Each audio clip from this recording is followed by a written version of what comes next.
안녕하세요, 시네마토크입니다. 이번에 새로운 컨텐츠 시리즈를 기획해 돌아왔습니다. 영화로 보는 역사 이야기, 그 첫 번째 6.25 전쟁입니다. 2차 대전이 끝나고 일본이 항복하면서 한반도는 산발도선을 기준으로 남쪽은 미국의 군정이, 북쪽은 소련의 군정이 들어섰는데요. 미 군정이 들어선 남한에는 중국에서 독립운동을 하던 대한민국 임시정부가 주로 활동하였고, 소련 군정이 들어선 북한에서는 김일성을 중심으로 북조선 노동당이 창당되고 북조선 인민위원회가 창설되었습니다. 1948년 유엔에서 한반도의 정부 수립을 위해 남북이 함께 총선거를 실시하기로 결정하였지만, 이미 북한에서 독자적인 정부 수립을 준비하던 소련이 이를 거부하였습니다. 결국 1948년 5월 10일 남한에서 단독으로 총선거가 실시되어 재헌국회가 구성되고 7월 20일 제1대 대통령 선거에서 초대 대통령 이승만이 선출됩니다.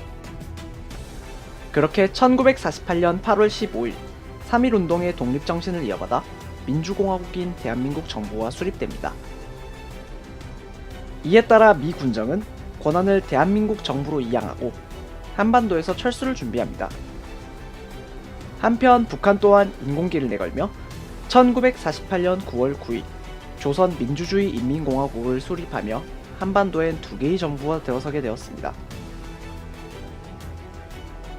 여기서 미국은 500명의 군사고문단을 남기고 철수하게 되지만, 소련은 다수의 전차를 남겨두고 북한군을 훈련시켜 정예화시킨 뒤 철수하였습니다.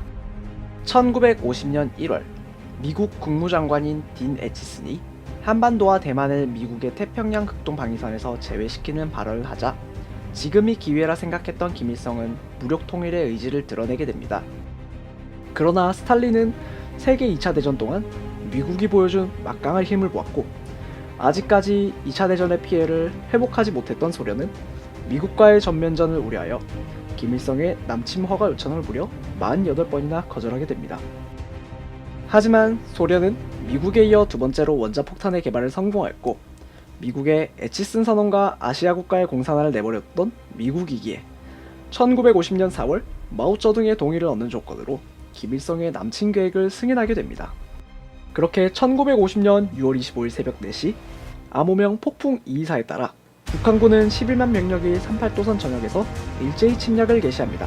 북한군은 소련으로부터 지원받은 T-34 전체를 앞세워 빠르게 진격했고, 그에 비해 전력면에서 완전히 열세웠던 국군은 전쟁 발발 3일 만에 수도 서울을 내어주게 됩니다. 이 과정에서 이승만 대통령이 탈출하고 정부의 국군이 잘 막고 있다는 방송으로 인해 시민들은 제때 피난하지 못했습니다. 또한 북한군을 막기 위한 국군의 한강대교 폭파로 다리를 건너던 수많은 시민들이 목숨을 잃게 됩니다. 다리 위에 피난민이 꽉 찼어요. 안 된다니까! 안 된다니까! 난 개새끼야! 저기 있는 사람들 다 죽일 거야! 난 돌대! 이로 인해 북한군을 막던 국군과 서울 시민들은 피난도 가지 못한 채 발이 묶이게 됩니다. 한편 전쟁 발발 2일째였던 6월 27일 미국은 유엔 안전보장 이사회를 소집하고 북한군의 침략에 맞서 지원군을 파병하기로 결정합니다. 그리고 우리에게 유명한 더글러스 맥어더 원수가 유엔군 총사령관에 임명됩니다. 미국이 참전하지 않을 것이라고 생각했던 김일성은 다급해졌습니다. 이제 북한군에게 남은 것은 속도전밖에 없었습니다. 북한군은 빠르게 서울을 함락시켰지만 동부전선의 국군 육사방가의 춘천전투에서 진격을 저지당하였고, 이로 인해 북한군은 3일이라는 시간을 허비하게 됩니다.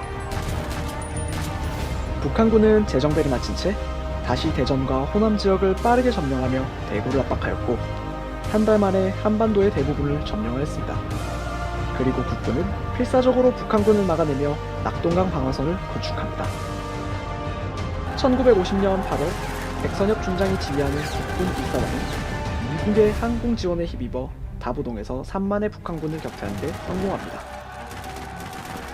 하지만 순식간에 밀려온 북한군 때문에 대부분의 영토를 잃은 대한민국 정부는 병사들을 제대로 징집하지 못했고, 어쩔 수 없이 학생들의 손까지 빌려야 하는 상황에 이르렀습니다.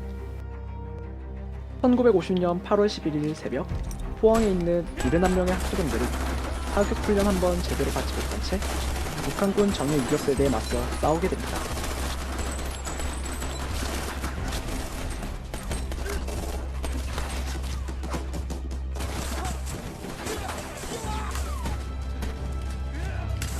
고작 2개 소대에 불과한 학교병들은 장갑차까지 동원한 북한군을 소총과 수류탄으로 막아내며 71명 중 47명이 전사하고 6명이 부상, 4명이 실종되어 전멸에 가까운 피해를 입게 됩니다. 이와 같은 학도병들의 격렬한 저항으로 북한군은 11시간 반이라는 시간을 허비하게 됩니다. 이들의 희생으로 포항 시민과 피난민 20만 명이 피난할 수 있었고 후방의 국군도 전열을 정비해 북한군을 막아낼 수 있었습니다.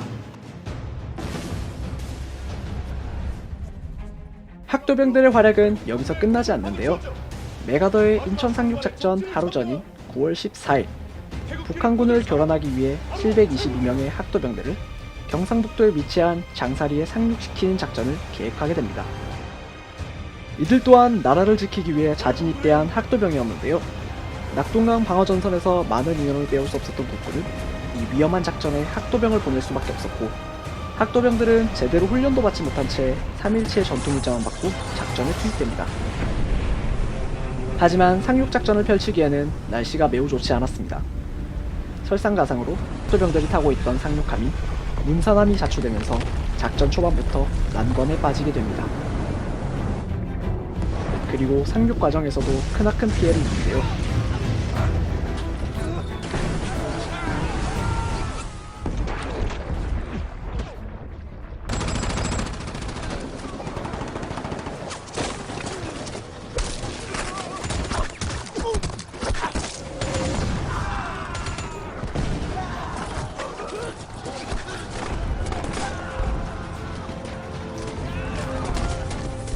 전사 60명, 부상 90여 명에 이르는 뼈아픈 희생 끝에 해안을 방어하던 북한군을 몰아내며 북한군의 보급로를 차단하는 데 성공합니다. 이에 북한군은 장사리에 상륙한 적의 규모를 2개 연대로 과대평가했고 이쪽이 주공이라 생각한 북한군은 전선에서 차출한 정예부대 2개 연대와 전차까지 급파하며 역습에 나섰지만 장사 상륙작전은 애초에 기만작전이었기 때문에 적을 상대할 필요가 없었습니다. 그 소식을 들은 학도병들은 철수를 하게 되는데요. 상륙작전 5일 후인 9월 19일 조치원호가 도착하면서 640명의 학도병들이 돌아오게 됩니다.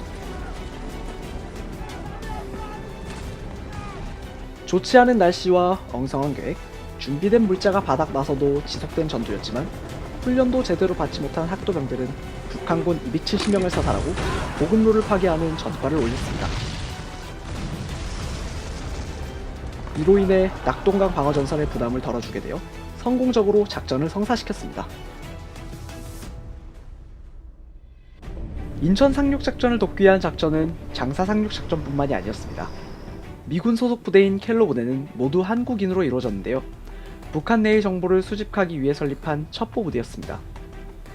켈로 부대는 17명을 인천에 잠입시켜 북한군의 해안포대의 위치와 수, 병력 배치 현황과 상륙 지점의 지형 등의 정보를 수집해 메가더 사령부에 보고했고 인천 상륙작전 하루 전에 팔미도를 탈환해 등대를 밝혀 연합군의 함정들이 인천항에 들어올 수 있도록 유도하였습니다. 이처럼 메가더는 인천 상륙작전을 성공시키기 위해 장사리, 삼척, 군산을 공격하면서 북한군을 교란했고 1950년 9월 15일 메가더는 작전명 크로마이트를 개시하며 인천의 260척의 군함으로 7만의 병력을 상륙시키는 데 성공합니다.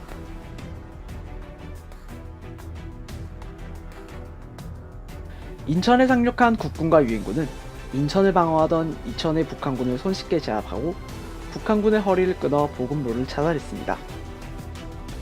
이 소식은 낙동강 전선을 방어하던 국군에게도 전해졌는데요. 오늘 새벽 미 해병대가 인천 상륙에 성공했다는 소식이다. 낙동강 전선에 우리 군도 총 반격에 나선다. 소식을 들은 국군은 낙동강 방어선에서 반격을 개시하였습니다. 낙동강 방어선을 압박하던 북한군은 인천 상륙작전에 의해 보급이 끊어져 별 다른 저항도 하지 못한 채 밀려나게 되었습니다. 그리고 전쟁 개시 3개월 만인 9월 28일 서울을 수복하는 데 성공하면서 국군과 유엔군은 인천 상륙작전 개시 후 보름 만에 38선 이남 지역 대부분을 탈환하는 데 성공합니다. 10월 1일 국군이 강원도 양양에서 최초로 38선을 넘어 북진하는 데 성공하고 10월 19일엔 모든 전선에서 북한군에 대한 반격을 실시하며 국군과 유엔군은 평양을 수복합니다. 그리고 10월 26일엔 국군 육사단이 압록강에 도달하며 북진 통일을 눈앞에 두어 국군과 국민들은 너나 할 것 없이 곧 통일이 이루어지리라 믿었고 유엔군 역시 크리스마스 이전까지 전쟁을 끝낼 수 있을 것이라 믿었습니다. 하지만 4개월 만에 끝날 뻔했던 전쟁은 한 사건으로 인해 실패하게 되는데요. 그것이 바로 중공군의 참전이었습니다. 중공군은 북한으로의 유엔군 진입을 못마땅해 했고 이에 수차례 경고했지만 메가더는 이를 무시했습니다. 그 결과 11월 25일 압록강에 대기하던 30만의 중공군이 일제히 남하하며 중국의 인해 전술이 시작되는데요. 이들은 대부분 사람들이 생각하는 머릿수만 많은 게 아닌 중일전쟁과 국공내전에 참여한 베테랑 군대였습니다. 이들은 유엔군이 진격하던 도로가 아닌 산악으로 빠르게 밀고 내렸고 미 공군을 피해 야간을 틈타 기습했기 때문에 국군과 유엔군은 속수무책으로 밀려나기 시작했습니다. 2차 대전에서 독일이 프랑스를 침공할 때 프랑스와 영국군을 덩케르크 해안까지 밀어붙인 전격전처럼 중공군 또한 보병판 전격전을 보여주며 포위 선멸전을 이어나가는데요. 중공군의 빠른 진격 속도 때문에 도보를 후퇴하려던 미군과 국군은 퇴로가 막혀 덩케르크 양몽이 재현될 뻔했습니다. 이를 막기 위해 미군은 3만 명의 병력으로 12만 명의 중공군을 막아내고 1950년 12월 철수 명령에 따라 흥남으로 집결한 미군과 국군은 10일 동안 193척의 선박을 동원해 남쪽으로 철수했는데 이때 10만 명의 피난민들도 함께 피난하게 됩니다. Let's go! Sir, please send her. Please save our people, sir. 처음엔 선박의 공간 부족과 스파이들의 파괴 공작을 염려하여 피난민들을 태우지 않으려 했던 미군이었지만 국군의 간곡한 설득 끝에 물자를 버리고 피난민들을 태웠습니다.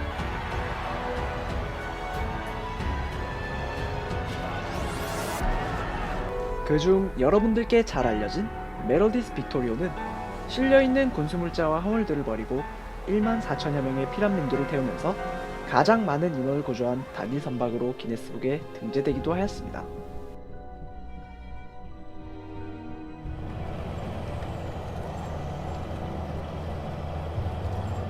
그리고 이 흥남철수와 함께 대대적인 후퇴를 실시한 국군과 유엔군은 1950년 1월 4일 38선을 넘어온 중공군에 의해 수도 서울을 빼앗기게 되는데요. 이때 한국 정부는 다시 부산으로 철수하게 됩니다.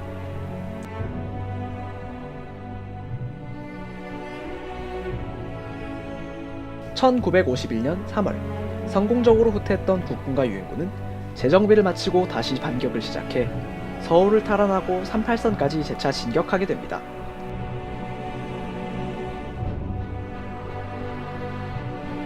하지만 북한군과 중공군 또한 이를 대비하였고 결국 뺏고 빼앗기는 소모전의 양상으로 흘러가게 됩니다.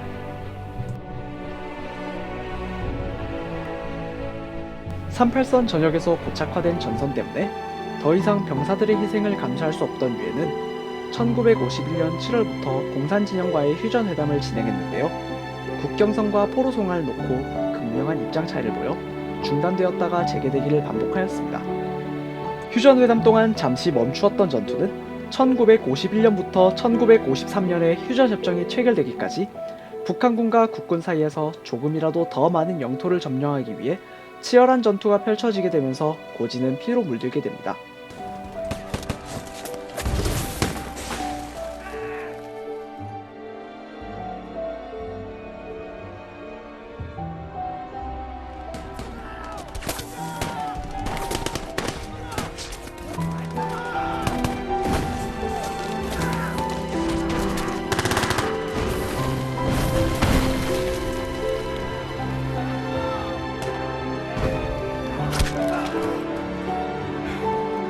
이 무의미한 소모전은 1953년 소련의 스탈린이 사망하면서 휴전회담이 속도를 내게 되고 미국과 대한민국이 상호방위 조약과 경제 원조를 체결하게 되면서 1953년 7월 27일 마침내 정전협정이 체결됩니다. 약 3년간 치러진 6.25 전쟁의 영향으로 300만 명의 사상자가 발생하였으며 건물, 다리, 공장 등 전 국토가 폐허가 되었지만 현재까지도 끝나지 않고 있습니다. 올해는 6.25 전쟁 발발 70주년입니다. 대한민국의 자유를 지키기 위해 피 흘리신 모든 분들께 감사를 표해보는 것은 어떨까요? 이상 시네마토크였습니다.